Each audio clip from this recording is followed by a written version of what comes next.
Er ist grau, er ist 6,40 Meter lang. Das hat mir übrigens der Andreas Marein eben erzählt. Die 6,40 Meter langen Fahrzeuge erkennt man seit geraumer Zeit an der notwendigen Seitenbeleuchtung. Denn wie ich, glaube ich, festgestellt habe, ab 6 Meter brauchen die hier diese gelben beleuchteten Teile, die, ich glaube, nach einem genau definierten Prinzip auch angebracht werden müssen, damit man seitlich dann auch das Auto sieht. Ja, wir haben hier eine ganz neue Farbe. Der Andreas, geh mal kurz aus dem Bild. Ja. Nicht, dass du nicht wichtig bist, aber diese Farbe gibt es ab Werk von Fiat. Fiat hat die Farben ein bisschen reduziert, muss man sagen. Es gibt nicht mehr so viele Farben. Genau, 6 Stück sind es nur noch. 6 Stück, aber das ist eine Farbe, die natürlich in Verbindung mit dem Dekormuster, was ihr aufgeklebt habt, ganz toll aussieht. Finde ich auch. Also ich finde, die sieht stark aus. Expedition Grey heißt die Farbe und ist wirklich eine absolut schöne Farbe. Ja, also ich würde sie mir bestellen. So. Vielleicht noch mal kurz zum Konzept. Du hast ein Handelshaus hier in Aldenhofen. Das Ganze, du bist auch Malibu- und Carthago-Händler exklusiv. Das heißt, du hast nur diese Marken. Es sei denn, es rauscht mal Gebrauchte auf den Hof. Ja. Ansonsten orderst du ganz viele Fahrzeuge vor, die man gleich mitnehmen kann. Das ist das Coole. Das heißt, nehme ich mir ein Exportkennzeichen oder ich sag mal eine gelbe Nummer mit, die ich mir mache, dann könnte ich theoretisch, wenn die Überweisung klar gegangen ist, einen Tag später das Auto mitnehmen oder am selben Tag. So ist das. Wir haben glücklicherweise nicht alle Briefe im Haus, aber die Briefe sind auch im Werk abrufbar innerhalb von 48 Stunden. Ja. So, das heißt also, ich rufe an, sehe jetzt ein Auto. Ihr seid auch in mobile.de eigentlich? Wir sind auch in mobile.de, ganz genau. Wir haben natürlich auch eine eigene Webdomain www.carthago-center.de und da stellen wir natürlich all unsere Fahrzeuge aus. Ja, du hast was ganz Besonderes. Du hast ganz viele Fiat Ducato 8 Modelle hier mit dem neuen Fahrerhaus, was da jetzt dabei ist. Das können wir uns gleich mal anschauen. Da stehen die Leute drauf. Du kriegst jetzt auch noch ganz viele Automatikgetriebe rein. Ja. Die Fahrzeuge sind vom Preis-Leistungs-Verhältnis her phänomenal, wenn man bedenkt, ich meine, du siehst ja immer am Wiederverkaufswert, wie solche Fahrzeuge gehandelt werden. Weil die sind zwar ein bisschen teurer am Anschaffungspreis, aber sie bieten einige Extras mit drin, die sehr pfiffig sind, die gerade Kastenwagenfahrer erst dann, ich sag mal, vermissen, wenn sie sie nicht mehr haben. Und die meisten Carthago-Kastenwagenfahrer sind dir sehr treu. Leider, muss man sagen, wieso leider? Sie halten die Autos zu lange. Ach so, das ist ja tatsächlich richtig. Ja, also ich würde mir das wünschen, wenn der Kunde so ein Abo hätte, wo der alle 2 Jahre einen neuen Wagen von uns bekommt. Die durchschnittliche Haltedauer eines Carthago Malibu-Fahrers ist 5,5 Jahre. Wie gesagt, durchschnittlich. Da gibt es welche, die kommen wirklich jedes Jahr hierher, kriegen einen neuen. Und da gibt es aber auch welche, die fahren noch mit dem ersten Auto durch die Gegend. Man hat aber diese Fahrzeuge leider, sage ich mal, habt ihr im Service welche, die kommen aus 2000, die machen das schon recht lange. Die Fahrzeuge, also es ist kaum einer, der irgendwie abgewrackt wird, habe ich das Gefühl, ja, oder? Nee, also die meisten Fahrzeuge befinden sich wirklich in einem extrem guten Pflegezustand. Ist natürlich auch eine Sache der Werterhaltung. Wenn ich hingehe und habe mein Fahrzeug regelmäßig Service gepflegt, hat es natürlich auch einen höheren Wiederverkaufswert und die Fahrzeuge sind auch von außen wie auch von innen wirklich meistens extremst gepflegt. Es ist, man sagt mal, des Deutschen heiliges Blechle. Ich glaube, das Wohnmobil steht noch irgendwo über das Automobil. 6,40 Meter, länger geht es nicht. Der Vorteil ist allerdings, wenn ich jetzt hier natürlich mit einer Auflastung nochmal im Heck einen Träger reinmache, dann bin ich ja schon bei fast 7 Meter. Ja. Ich glaube, das ist natürlich ein Maß, wenn ich gut fahren kann, habe ich damit kein Problem. Kommen aber nicht mehr, ich sag mal, in der Innenstadt auf jeden Smart-Parkplatz. Das geht nicht. Genau, also das ist jetzt keine Hexerei, mit so einem 6,40 Meter Auto durch die Gegend zu fahren. Ich empfinde das als sehr handlich. Nur beim 6,40 Meter Fahrzeug ist natürlich vorbei, dass ich in der Innenstadt einen ganz normalen Pkw-Parkplatz nutze. Es sei denn, der ist jetzt in Längsrichtung. 6,40 Meter sind halt nur mal 6,40 Meter. Der normale Pkw-Parkplatz ist irgendwo bei 5,25 Meter, 5,50 Meter halt ausgelegt. Ne? Ja, hier sehen wir es in dem Grey. Mach mal bitte auf hin. Jetzt bin ich sehr gespannt. Der erste längs. Oh, das ist ja interessant. Ihr habt das Bett höher gebaut. Ja, warte. Das ist natürlich auch ein interessantes Detail. Also bisher haben wir die Betten ja gezeigt als Querschläfer und die Längsbetten haben wahrscheinlich 2 Stufen, nehme ich an, vorne. Genau, richtig, so ist es auch. Ich habe also hier einen viel höheren Kofferraum halt dementsprechend. Hier macht es eben auch noch viel mehr Sinn, diesen doppelten Boden halt zu nehmen, der irgendwie einen Aufpreis von 100, 150 Euro kostet, weil ich kann hier unten schön meine Campingutensilien. Es gibt keinen Dreifachboden, das habe ich nie gehabt. Aber das ist überhaupt kein Problem. Das ist ja, den kann man ja auch jederzeit nachrüsten. Das gleiche Könnte Teil. ich ja jetzt nochmal bestellen und pack den jetzt hier oben rein. Also man kann den auch dreifach machen. Wobei auch ganz schick ist, sieht man schon mal, diese Auszugssysteme gibt es nicht original ab Werk zu bestellen. Da hält der Zubehörhandel einiges für im Petto. Achso, Schwerlastauszüge. Diese Schwerlastauszüge finde ich auch sehr, sehr schön. Das ist halt vom Preis-Leistungs-Verhältnis eine sehr günstige Variante, hier sinnvoll den Stauraum auszuklappen. Man kann es hochklappen, zeig mal bitte. Das hier? Ja. Das kann ich hochklappen, das ist überhaupt kein Problem. So, jetzt siehst du hier so Deckchen mit dabei, mit so Fell und so. Kommt das mit? Genau, ja, der hat jetzt hier so eine Option mit dieser, ich nenne es ja immer Kuschelwelt, heißt mittlerweile anders. Da ist dann immer so eine Decke drin, die auch wirklich sehr, sehr großes Kino ist. Dann, was absolut zu empfehlen ist, sind diese Spannbettlaken, weil die halt dementsprechend geschnitten sind, genauso wie das Bett halt ist. Da kann man handelsübliche zwar nehmen, aber die passen nie so wirklich. Kann man aber auch im Internet nachbestellen. Das ist überhaupt kein Thema. Und dann hat er hier noch drin dieses Malibu Camping Set bestehend aus 2 Stühlen und einem Tisch. Das ist hier alles mit dabei und da hinten ist eine Kiste, wo der ganze Zubehör, so Wagenheber und so ein Zeugs noch vom Auto mit drin ist. Ein absoluter Schlager, das Fahrzeug, muss man sagen, denn Längsbetten lieben die Leute. Du hast hier 2 richtige Längsbetten, wie im Großen. Ja, also der 640er ist der meistverkaufte Grundriss bei Malibu. Eben klar, die 2 Einzelbetten, jeder hat so seinen Bereich, wo er halt schlafen kann. Die Betten sind jetzt unterschiedlich lang, das können wir uns gleich anschauen. Das Bett auf der Beifahrerseite ist etwas länger wie das Bett auf der Beifahrerseite. Und von daher wird das also wirklich sehr, sehr gerne genommen für reisende Paare. Das hier, man hat es eben gezeigt, ist ein speziell abgedichtetes Fach für die Gasflaschen. Genau. Deswegen steht das unter Spannung so ein bisschen. Du hast es eben gemacht. Genau, das ist so ein Dichtgummi der erzeugt eben halt so einen Gegendruck und dann kann der Pushlock nicht mehr von alleine öffnen und den Gegendruck nehme ich halt. Man kann drücken, ich mache das mal mit so einem leichten Schlag halt dementsprechend. Der so nach unten ist der Zwangs-B bzw. entlüftet. Das heißt, wenn das Gas austreten würde es nach unten hinausfallen. So ist es auch vorgestellt. Ihr habt hier von der Höhe her, viel tiefer geht es kaum, muss man sagen, dass man auch das ordentlich beladen kann. Dann Thema Tankgasflaschen, habt ihr sowas schon mal verbaut eigentlich? Ja, tatsächlich. Also auch schon beim Kastenwagen, schon mehrfach sogar. So, wenn du mal kurz beschreibst, was es ist, eine Tankgasflasche? Tankgasflasche ist eine feste Flasche, die im Fahrzeug verbaut ist und die ich dann, jetzt habe ich Gegenlicht von der Sonne, die ich dann jederzeit... Besser? Danke, vielen Dank. Die ich dann halt jederzeit an der LPG-Tankstelle kann ich halt ganz normal tanken, habe dann meinen Verschluss halt und bin im Grunde genommen noch autarker. So, komm, wir zeigen mal was. Wenn du mal gerade aus dem Weg gehst, komm mal zu mir, dass wir das mal sehen. Das ist jetzt komplett geöffnet. Ja. Wie man sieht, du kannst das Auto prima als Gebrauchsfahrzeug verwenden, um irgendwas zu transportieren. Du kannst da Fahrräder reinmachen, du kannst alles mitmachen. Das Starke dabei ist der Liegekomfort. Was also, ich sag mal, Karthago ist dafür ja bekannt, dass man an allem spart. Nee, es war Spaß, aber nicht am Bett. Sparen an allem, ja genau. Nee, gar nicht, sondern überhaupt nicht. Wenn du mal gerade hoch machst. Die Matratze ist ordentlich. Ja, es ist also eine ordentliche Matratze hier drin. Ich habe das also hier mehrfach unterteilt, weil wir sind ja jetzt im 640er. Der bleibt sogar von alleine stehen. Ja, genau. Dann müsste ich so die Matratze oben ein bisschen einhängen. Ich habe also hier nochmal ein kleines Staufach, wo man jetzt kleine Sachen... ich komme mal gerade darüber. Ja, mach mal. Kleine Sachen halt dementsprechend reinbringt. Du siehst, es hält also jetzt wirklich komplett von alleine. Und hier habe ich jetzt ein riesengroßes Staufach. Also ich weiß der 640er ist der Hammer, oder? Das ist echt abartig. Ich weiß gar nicht, was man da alles reinbringen möchte. Unter dem Fach da vorne, wo das Loch eingefräst ist, da kann ich mit dem Finger reingreifen, nach oben wegnehmen. Da sitzt die Truma 6 Heizung drin. Dann sieht man da hinten den FI-Schalter und die 220 Volt Sicherung. Die 12 Volt Sicherungen sitzen unterm Fahrersitz. Und Riesenstaufach. Da hinten habe ich nochmal ein Staufach. Das können wir uns gleich nochmal von innen anschauen. Da komme ich gar nicht hin mit der Hand. Das ist krass, wie tief der ist. Das ist wirklich absolut krass. Also das Auto hat Stauraum meines Erachtens nach schon fast überdimensioniert.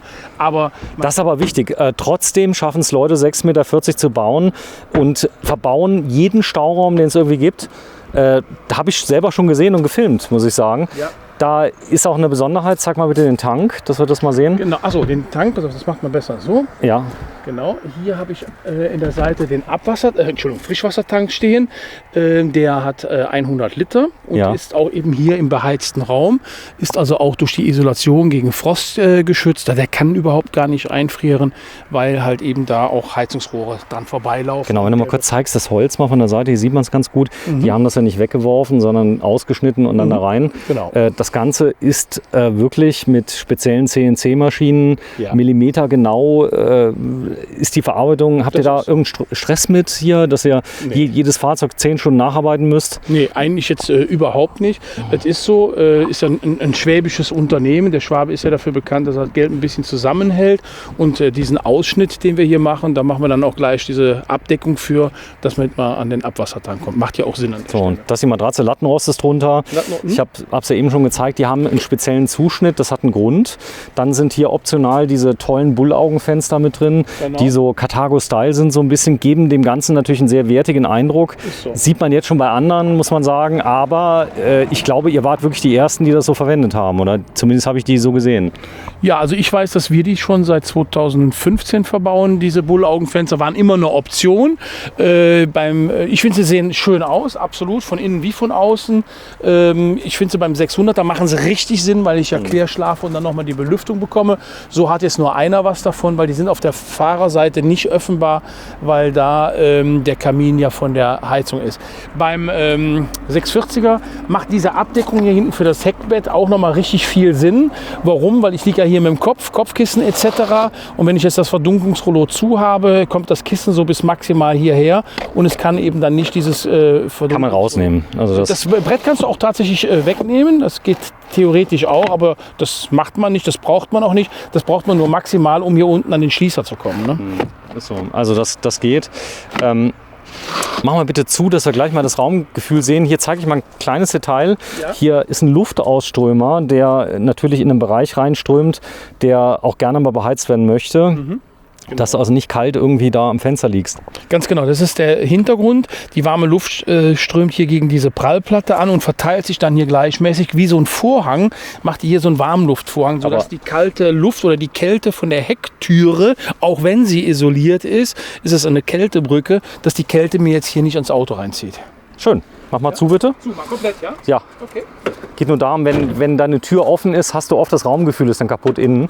So. Nur mal so zum Zeigen. Hier sieht man auch die Farbe Grau. Ja. Hier könnte ich jetzt natürlich ein bisschen aufrüsten. Das heißt, Thema Leichtmetallfelgen würden gehen. Genau, Leichtmetallfelgen. Wenn wir jetzt gerade wenn du noch mal gerade ein Stück zurückkommst, halte ich für wichtig zu zeigen, weil wir die so schön nebeneinander stehen haben.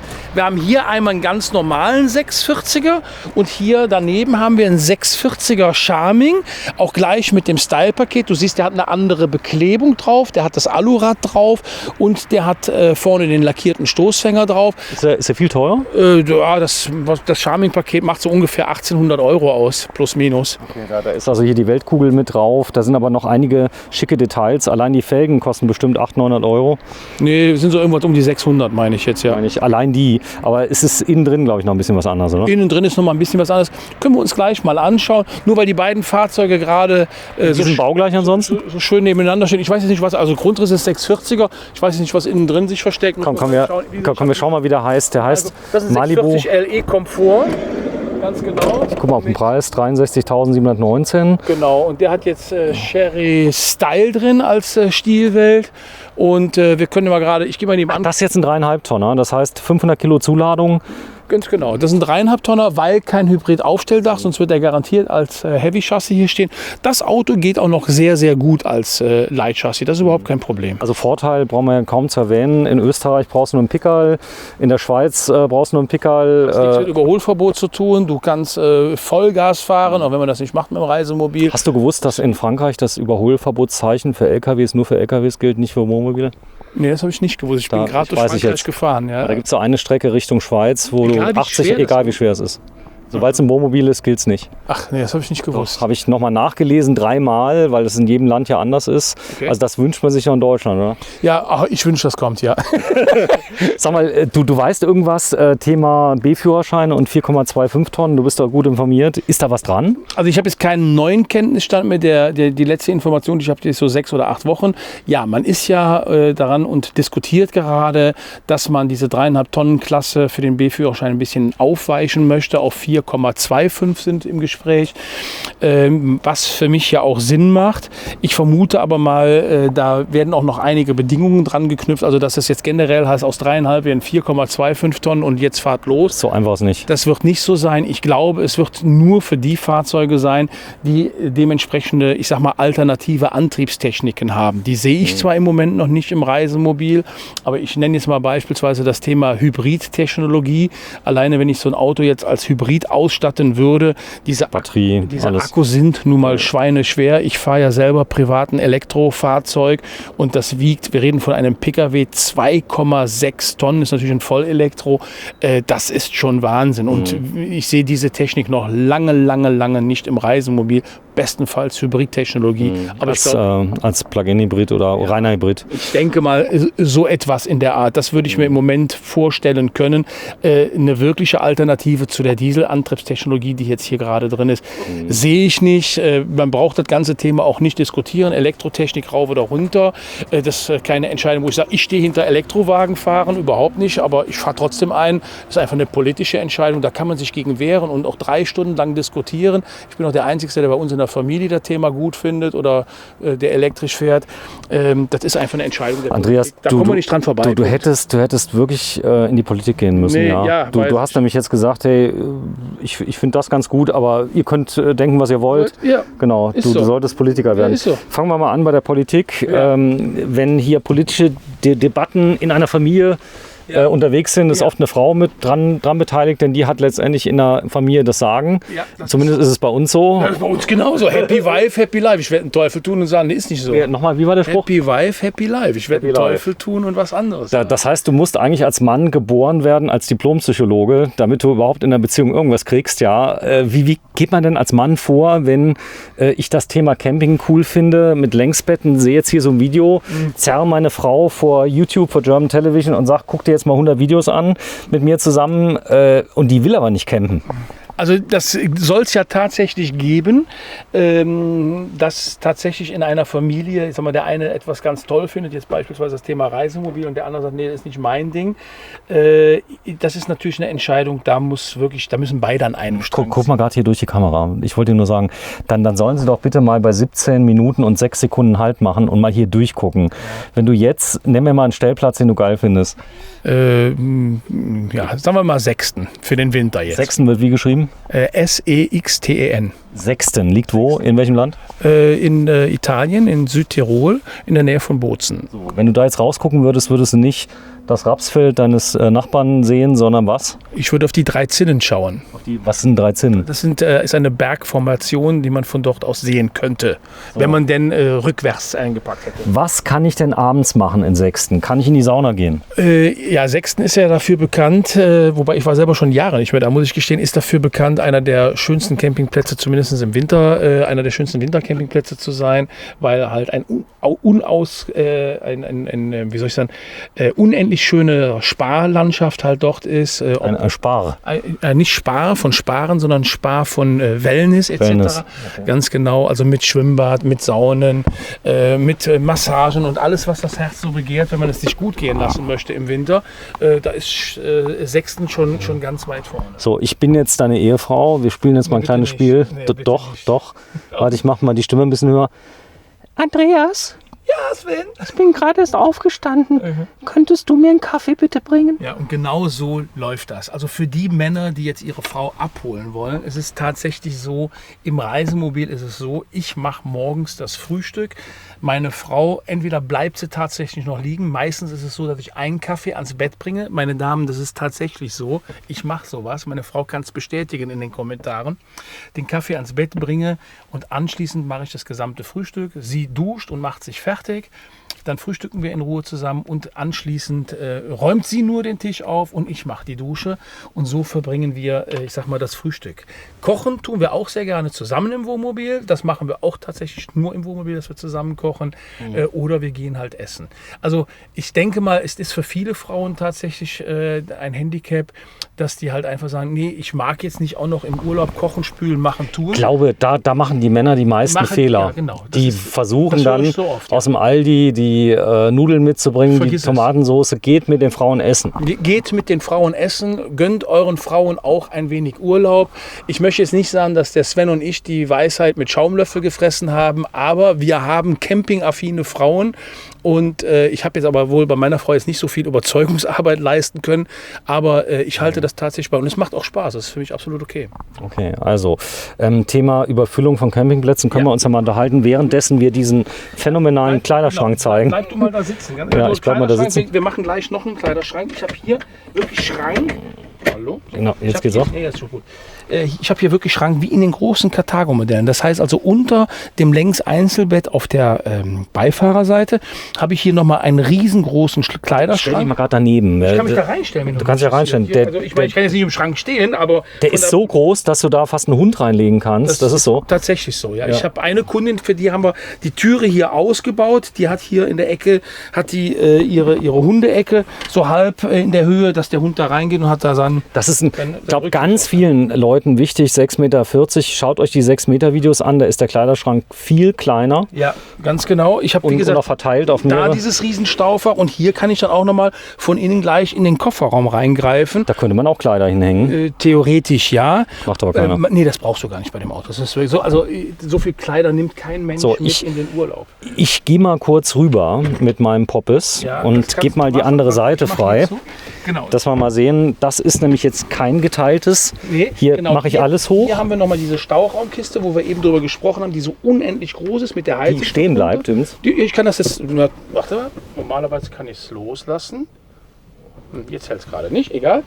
Und hier drunter habe ich nochmal die Mimik und Gestik für Dusche und Toilette, wo könnte ich hier nochmal drankommen. Aber ist das aber ein ist Servicefach. Das ist ein Servicefach, das ist jetzt nicht rein für den Kunden. Da ist die Heizung, mach mal hoch. Also da ist eine fette Truma 6 drunter. Genau, ein richtig fettes Viech, das hat wirklich richtig Heizleistung. 6 kW, ja, das ist, hat den Boiler mit eingebaut, ist sehr leise übrigens, wenn Leute sagen, ich schlafe auf der Heizung. Ja. Also einfach mal probieren. Kein Argument, weil aufgrund der starken Leistung der Heizung ist halt eben die Strömungsgeschwindigkeit der Luft relativ niedrig. Und deswegen habe ich eigentlich nicht so eine Geräuschbelästigung wie bei einer Heizung, die eigentlich unterdimensioniert ist. Sag mal, wenn jetzt jemand das Bedienfeld auch hier haben möchte als Kopie, könnt ihr sowas realisieren in der Werkstatt? Welches Bedienfeld? Das Truma-Bedienfeld. Wenn er sagt, er will unbedingt hier im Schlafbereich noch eins haben. Also dem würde ich jetzt helfen mit, ja, das geht. Also ich kann eine Doublette davon schaffen, aber ich habe ja auch beispielsweise die Möglichkeit, über die Truma iNet mit einer App zu arbeiten. Und dann kann ich, egal wo ich bin, kann ich meine Heizung bedienen und fernsteuern. Das ist überhaupt kein Thema. So. Das, ganz kurz, das Fach, wo du hier drauf stehst, wollte ich eben kurz sagen, das ist jetzt wieder aufklappbar. Warte, ich mache mal gerade hier den da. Genau, das kannst du aufklappen. Da kannst du dann Schmutzwäsche reinbringen. Und natürlich ist diese ganze Geschichte, das heißt, diese Trennwand mit dem Fach ist auch wegzunehmen, sodass ich hier einen großen Stau habe. Darf ich dir mal ein großes Kompliment machen? Mir? Ja. Okay. Ich habe ja ganz viele Malibu 640, habe ich ja schon gefilmt. Ja.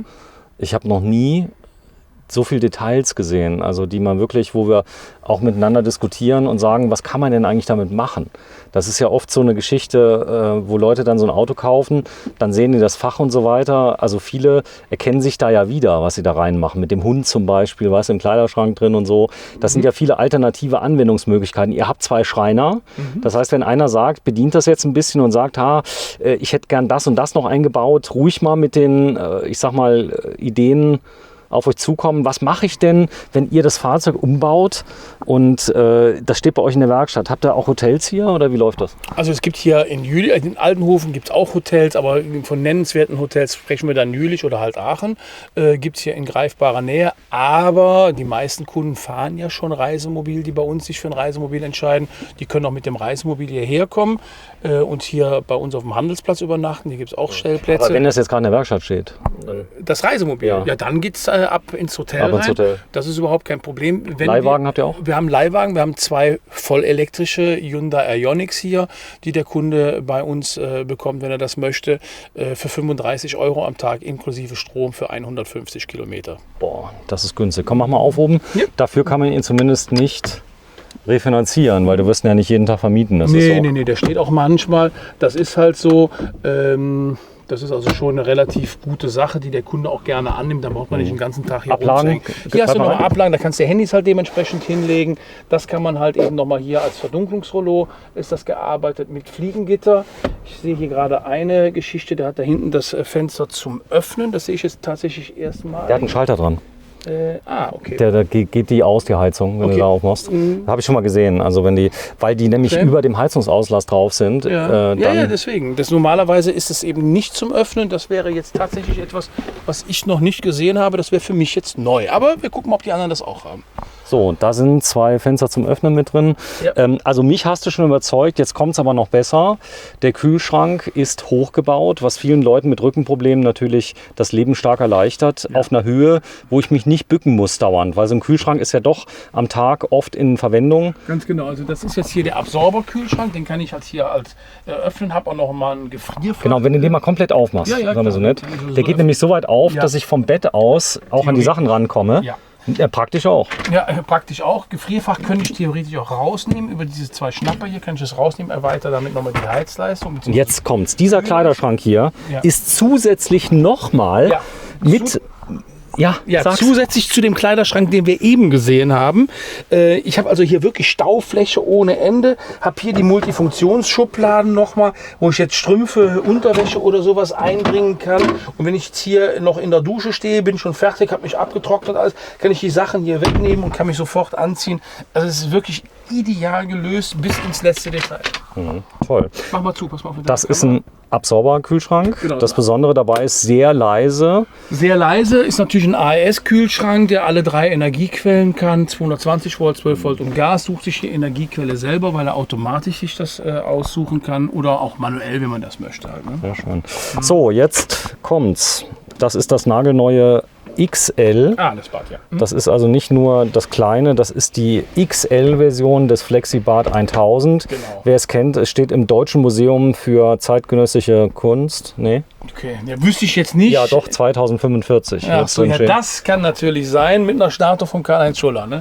Ich zeig mal gerade, denn hier habt ihr großes Thema Umbaubusche zum Bad. Umbaubusche, ja genau. Also Mach mal. Zum Bad, also relativ einfach. Wenn ich jetzt denn vorhabe zu duschen, schließe ich einfach hier und das gleiche mache ich jetzt auch hier mit der Tür. Ich mache sie jetzt mal nicht ganz zu, aber könnte die jetzt hier komplett schließen. Das war's. Das war's. Also kein Gezuppel, kein Tetris-Spiel, kein Vorhang, der mehr am Hintern klebt oder sonst irgendein Blödsinn. So, dreh dich mal bitte rum, denn du hast die Toilette jetzt in der Duschposition drin. Genau. Da unten ist noch ein kleines Teil, das habe ich noch nicht gesehen. Was hat das für eine Funktion? Welches? Das? Nee, oben drüber, ganz oben. Das.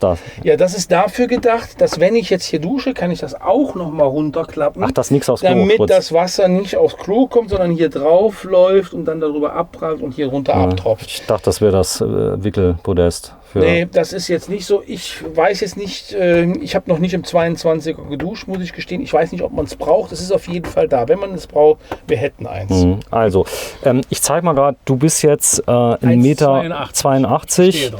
Geht. Also muss man sagen, ist aber schon die Grenze. Also ich sag mal 1,90 Meter, da wird es eng. Ja. Dann muss ich hier duschen. Dann musst du da duschen. Das ist bis 2 Meter zugelassen. Bis 2 Meter zugelassen. So, jetzt kommt's. Ihr habt 2 Abläufe. Genau, einmal hier hinten, aber einmal da. Irgendwo läuft das Wasser schon hin. Ich muss die Lanze wirklich brechen für dieses Bad. Das ist eines der Kompaktbäder, wo du am meisten Platz hast zu duschen. Weil wer sich ein bisschen auskennt, das ist normal ein Riesenproblem. Und wenn du dich einmal drehst auf der eigenen Achse. Ja, ich jetzt. Ja, vielleicht machst du vorher das Ding mal zu. Ich weiß nicht, was du vorhast. Ja, mach mal hier den nochmal Duschdings. Ja, mal zu. So als ob. Jetzt tu mal so. Du bist unglaublich dreckig, weil du im Skiurlaub warst. Ja, hier kann ich ja duschen ohne Ende. Ja, das geht überhaupt kein Problem. Also Dreh dich mal. Ich habe ja. So, jetzt habe ich eine besondere Übung für dich, die mir immer schwerfällt. Mir ist die Seife hingefallen. Nein, nicht die Seife. Wasch dir mal die Füße. Das Besondere hierbei ist, du kannst das Klo nämlich rausklappen. Das Das ist Auf die Idee ist jetzt bestimmt Doch. noch keiner gekommen, aber die Füße kann ich doch so. Also Ja. ich krieg die doch so gemacht. Ja, aber ich kriege die in dem Fahrzeug, was ich jetzt fahre, ich will nicht sagen, was ich fahre, geht das so gut wie gar nicht, weil es so eng ist, du kannst dich gleich mal reinstellen. Also meine Messlatte ist nie Füße waschen. Das heißt jetzt nicht, dass ich mir nicht die Füße wasche. Meine Messlatte ist, mir ist die Seife hingefallen. Zeig mal bitte. Ich muss die aufheben. Dann brauche ich ja so viel Freiheit, dass ich hier mit meinen Knien noch irgendwo hinkomme. Und so könnte ich die jetzt bequem aufheben. Achso, du kannst die Seife nicht mit geraden Knien aufheben. Der hat gesessen. Nein, Danke. kann ich nicht. So. 105 Kilo können das nicht. Das Klo, das ist Kann ich nicht. was ganz Tolles, denn das hat eine richtig tolle Funktion. Zeig mal bitte. Genau, also ich kann das hier halt dementsprechend rausziehen. Dafür ist da unten nochmal dieser schwarze Pinöckel, wo ich dann mit dem Fuß drauf treten kann. So habe ich jetzt die Stellung, wo ich meine Geschäfte halt dementsprechend erledige. Mit viel Platz. Ich habe hier, Moment, das muss man nochmal aushalten, nochmal mehr Platz. Ich habe hier ausreichend Platz. Muss jetzt nicht ein Bild am Sonntag hier lesen, also so viel Platz brauche ich jetzt hier auch nicht drin. Aber ich habe hier ausreichend Platz dementsprechend, kann auch das Klo dann dementsprechend in die mittlere Position zurückbringen. So kann ich dann die Kassettentoilette von draußen herausnehmen und ganz schön, ich könnte jetzt meinen Duschschlauch, ich hier einen anderen Knopf drauf mache, so einen, wo ich hier nochmal integrieren kann. Ist das ein Thema, was ihr auf der Händlertagung erzählt bekommen habt oder hast du es selber rausbekommen? Das habe ich selber rausbekommen, aber auch schon bei Kunden gesehen. Also es gibt zum Teil Kunden, die schon ohne mich da drauf kommen. Ja. Das ist ja naheliegend, ja. Und dann kann ich das hier halt dementsprechend durchgeben und kann draußen halt duschen, habe meine Außendusche selbst im Kastenwagen. Ich weiß, dass viele Händlerkollegen unsere Videos gucken, weil sie da Details sehen, die sie vielleicht vorher selbst nicht erkannt haben, nach 20 Jahren Karthago verkaufen. Ist das so, ja?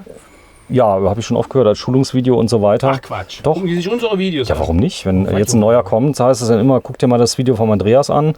Der macht das ganz gut. Aber wir sind ja auch Steigbügelhalter. Fairerweise muss man sagen, wenn man die Videos so ein bisschen erwähnt, für viele Kollegen, die unterwegs sind, die Händler, ein wirklich nettes Völkchen, muss man sagen. Also die Karthago-Händler, die du kennst alle, oder? Ich würde sagen, ich kenne alle Karthago-Händler, ja. So, das heißt, ich habe ein solches Fahrzeug, kaufe es bei dir, komme aber aus Regensburg. Ist das ein Problem? Nein, eigentlich nicht.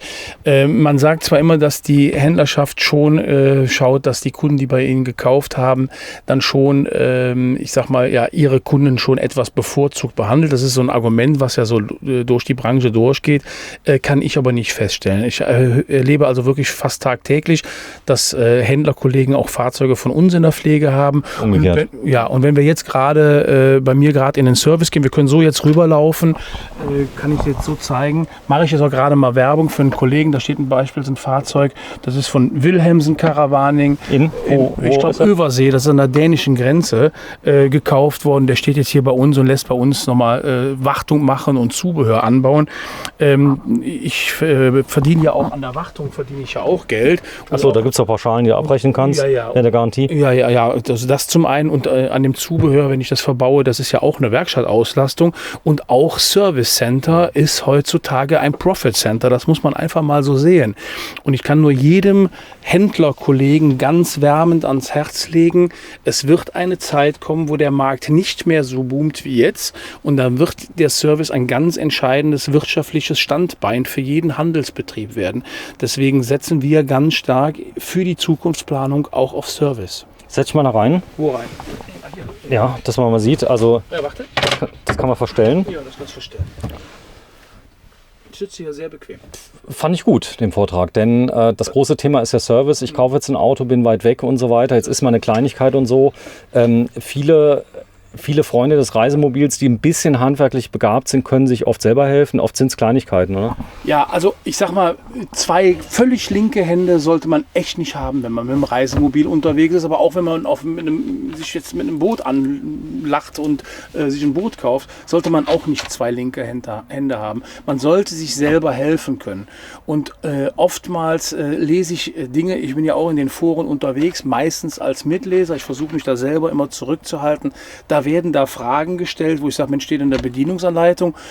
Oder sage mir, das hat doch garantiert der Händler erklärt bei der Fahrzeugübernahme. Gut, oftmals ist der Kunde dann vielleicht auch ein bisschen überfordert, weil so eine Übernahme, da prasseln sehr, sehr viele Informationen drauf rein. Aber man kann das wirklich selber nachlesen. Und es gibt ja auch Google, wo eigentlich alles steht. Da werden dann stellenweise wirklich die sozialen Netzwerke echt ein bisschen überfordert. Aber muss man ganz klar sagen, Service ist ein ganz, ganz wichtiger Baustein. Ich bin jetzt ein alter Hase, weil ich echt viel gefilmt habe, über 1000 Fahrzeuge, habe ein neues Auto bekommen und hatte so viele Fragen offen auf einmal. Also viele Kunden trauen sich ja nicht zu fragen, weil sie dann irgendwie so als zu blöde rüberkommen oder Es gibt keine dummen Fragen. das ist kein Thema. Also wenn ich hier ein Fahrzeug habe, darf ich denn, wenn ich das übergeben bekommen habe, denn nochmal wiederkommen zu dir? Also ich empfehle sogar jedem Kunden, egal wo der herkommt, ob der jetzt hier aus der Region ist oder durchschnittlich 210 oder noch mehr Kilometer, wenn man ein Fahrzeug übernimmt, tatsächlich, ich sag mal, den ersten Tag irgendwo in der Region des Händlers zu bleiben. Weil oftmals entstehen Dinge über Nacht, wo man jetzt mit dem Auto auf sich alleine gestellt ist, wo man sagt, oh, wie war das nochmal? Und glaubt oder irgendetwas ist defekt und es ist vielleicht am Ende des Tages nur eine, habe ich es wieder gesagt, eine Fehlbedienung.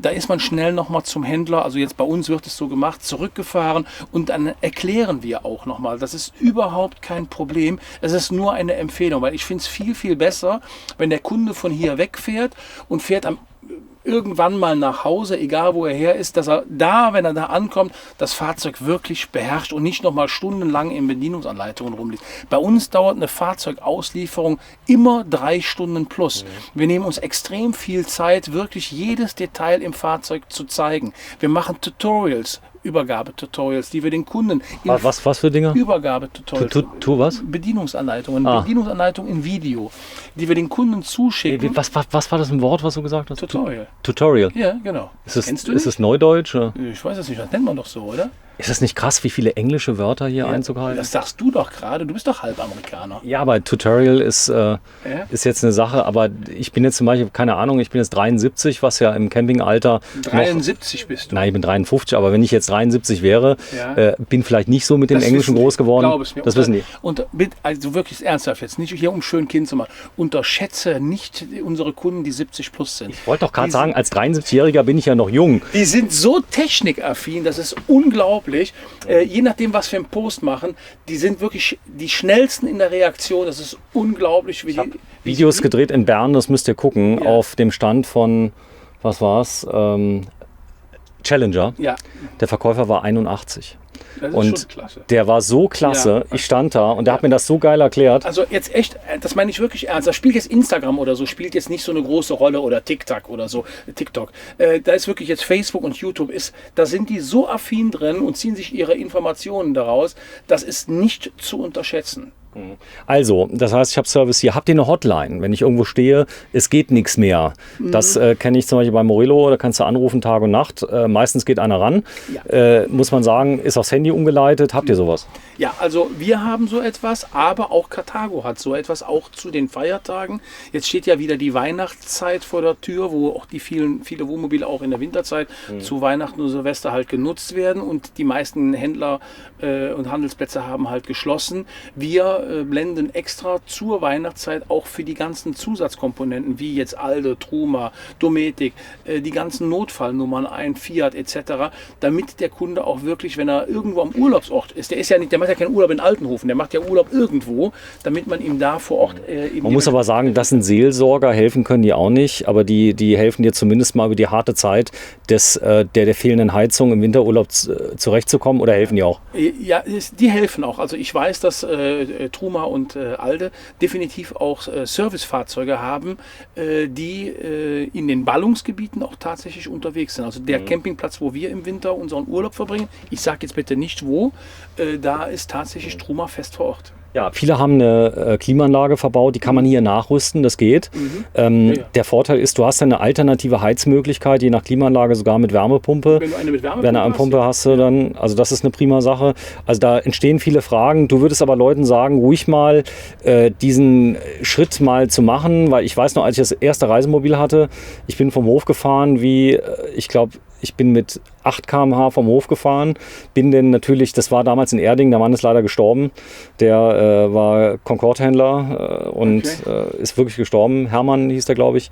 Nee, hieß nicht Hermann, irgendwie hieß er. Und du fährst dann mit so einem 8-Meter-Auto raus, was 2,50 Meter breit ist, knapp 4 Meter hoch, ja, und bist dann erstmal verlassen in einer bayerischen Ortschaft und sollst dann durch diese Ortschaft durchfahren. wie lange braucht man denn, bis man mit so einem Auto einigermaßen durch den Straßenverkehr kommt? Also hier geht ja noch. Ja, also ich denke mal, das ist eine reine Gewöhnungssache. Ich glaube, die ersten 1000 bis 1500 Kilometer, danach ist man eigentlich im Auto angekommen. Ich bin früher immer, aufgrund der Familie, ich habe ja 2 Kinder, immer Alkoven-Fahrzeuge gefahren. Und als wir den ersten Vollintegrierten bekommen haben, ich kam mir in dem Auto so verloren vor. Man sitzt da irgendwo im Raum drin, alles fühlt sich irgendwie verkehrt an.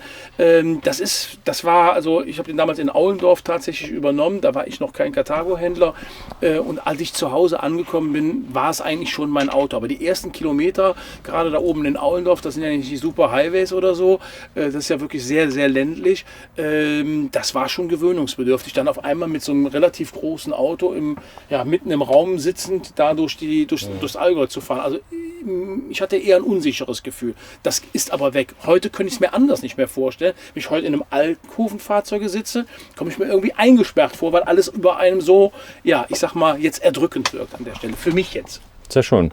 Komm, wir gehen mal raus. Also die Videos sollen ja so sein, dass man mit jedem Video etwas mehr erfährt über das Konzept Marin-Caravaning, was man so wirklich als Konzept auch bezeichnen kann, denn viele kommen als Kunde, kommen aber wirklich dann hier freundschaftlich raus, weil das Coole ist, dass du kein Schauspieler bist, sondern man kann dich im Notfall auch hier abpassen an der Tür abends, ja, wenn du irgendwas verkaufst, was nicht stimmt. Du bist greifbar, du bist nahbar, das ganze Team ist da. Du hast ja auch eine große Klappe in den Videos, muss man immer sagen. Ja, aber nee, es ist ja so, du kennst ja wirklich mit aus, aber wer sich so in die Öffentlichkeit stellt, der muss das auch ein bisschen leisten, was er sagt, oder? Ja, das ist tatsächlich so. Ich meine, das ist Fluch und Segen zugleich, die Öffentlichkeit, die du gerade ansprichst. Also wenn wir irgendwo in den Urlaub fahren, sei es im tiefsten Skandinavien. Ja, der kennt dich. Ja, oder jetzt gerade, ich komme aus Andalusien zurück, deswegen bin ich noch so braun. Es gibt kaum einen Stellplatz, wo wir dann unterwegs sind, wo nicht ich sag mal, Kunde von uns ist oder einer, der uns nur aus den Videos kennt. Ich kenne Sie, aber Sie kennen mich nicht.